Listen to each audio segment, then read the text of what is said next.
In today's video, we're checking out a bass preamp from the folks over at Sonicake.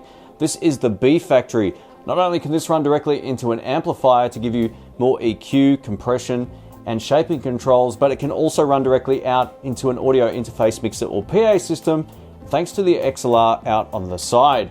A massive thanks to Sonicake for sponsoring this video. If you want to check this out, I'll link it down in the description box below. Here we go.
Welcome back, folks. My name's Shane. In today's video, we're checking out the B Factory from Sonicake.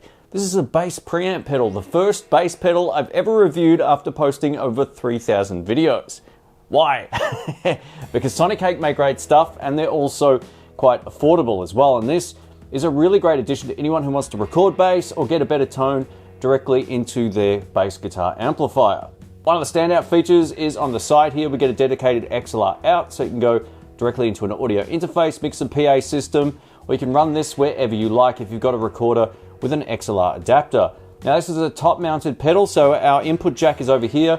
We get an output jack on this side. On the top of the pedal here, we get a pre and post option, which shifts the EQ to either after everything or before everything. You can see in the instruction manual the different signal chains here. If you want to see that in more detail, just pause the video. If you plan on running a signal out of the XLR, there's also a ground lift option here if you encounter any buzz, but I haven't experienced any, so far so good. This preamp pedal is basically a 3-in-1. We have our on-off switch on this side, which takes care of everything on the right-hand side. So we get a dedicated 3-band EQ, a compression control, and a volume control. So the more right anything is, the more of all you're going to get, and vice versa.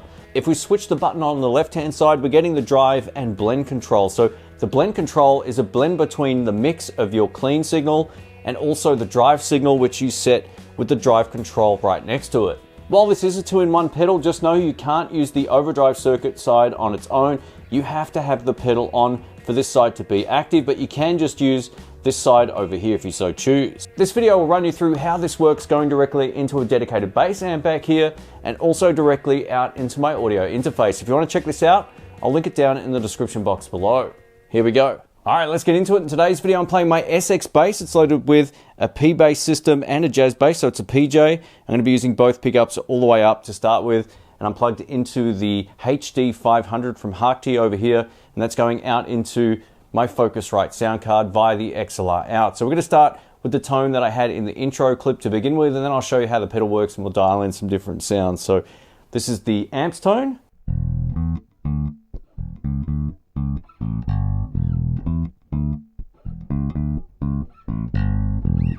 So nice starting tone. Even though this channel's on, it's not actually doing anything until we turn the pedal on. So here we go.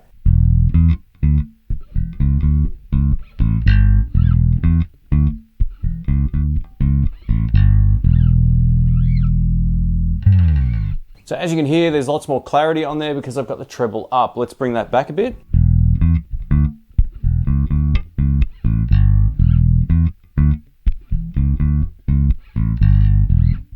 All right, let's go for a warmer sound with less mids and less tops, so if you're a blues guy.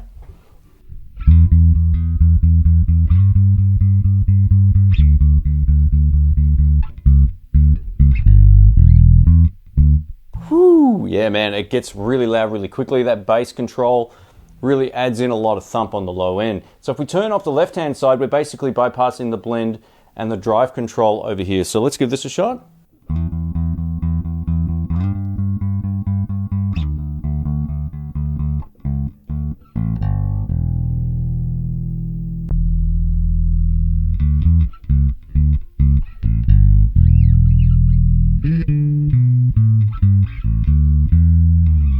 I actually much prefer the left-hand side on. Not only does it just perceivably sound louder in the room, it actually sort of tightens up the sound a little bit, so that's really cool. One of the cool things about this pedal is the compressor, so this will basically change the dynamics of the pedal. With it all the way to the right is the compressor working all the way at its maximum, so it's equalizing the dynamics. With it all the way to the left, it's basically off. Here we go.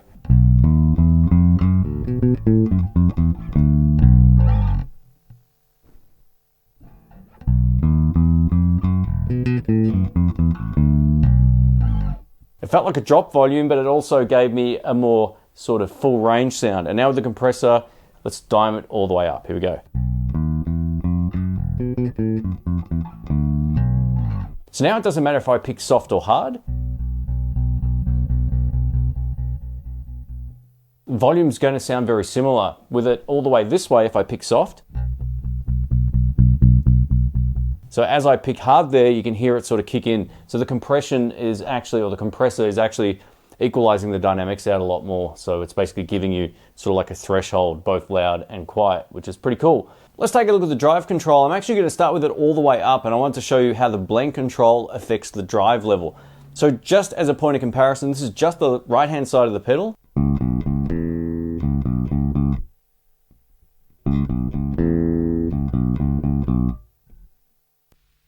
Now with the drive all the way up and the blend at midday.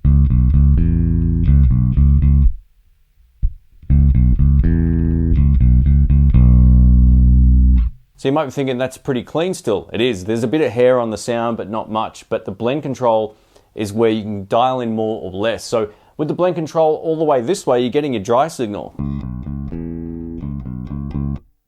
With it to the right, you're getting all the way wet signal.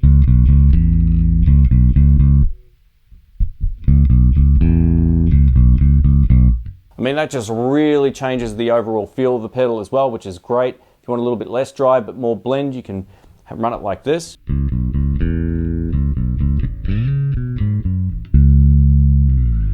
And again, this is the dry signal. So that's a huge difference.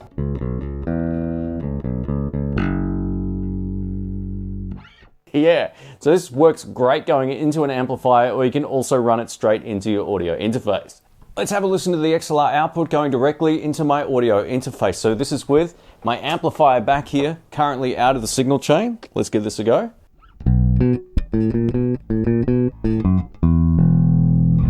So that's my dry signal, and with the pedal on.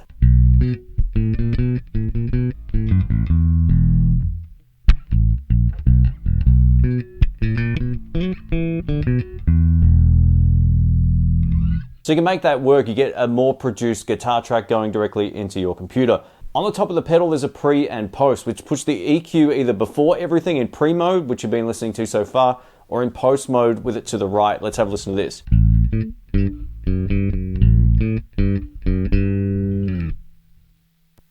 Post.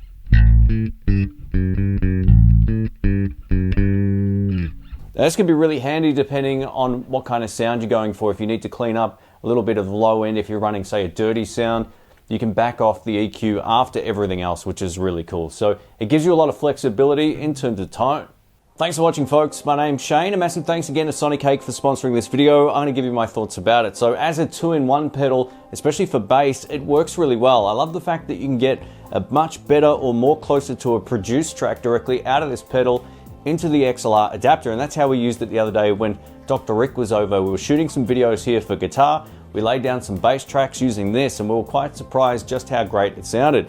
But we really liked it with the left side on as well, because the blend with that drive signal gave the pedal a better overall tone, at least to my ear. With just the right side on, it's a lot less obvious that it's on unless you're going directly into an amplifier where you can hear a huge difference. So if you're using this with the XLR, the left-hand side in conjunction with the right-hand side seems to work the best, but if you're going into an amp, you can use either both or just the right-hand side on its own. The pre and post, at least going out over XLR, I didn't notice a huge difference to my ear, but you'll notice more of a difference, especially if you're playing with other pedals in the signal chain. Just give it a shot. But I like what Sonicake have done with this, and that's one of the reasons why I wanted to review it. I thought, why not? I record bass so often here in the studio just for my jam tracks and all that kind of stuff that I thought it might be worthwhile checking this out if you're in a similar situation to me, or if you're an actual bass player. So thanks again for watching. If you enjoyed the video, leave a thumbs up. And again, if you want to check this out, I'll link it down below. Catch you soon. See ya.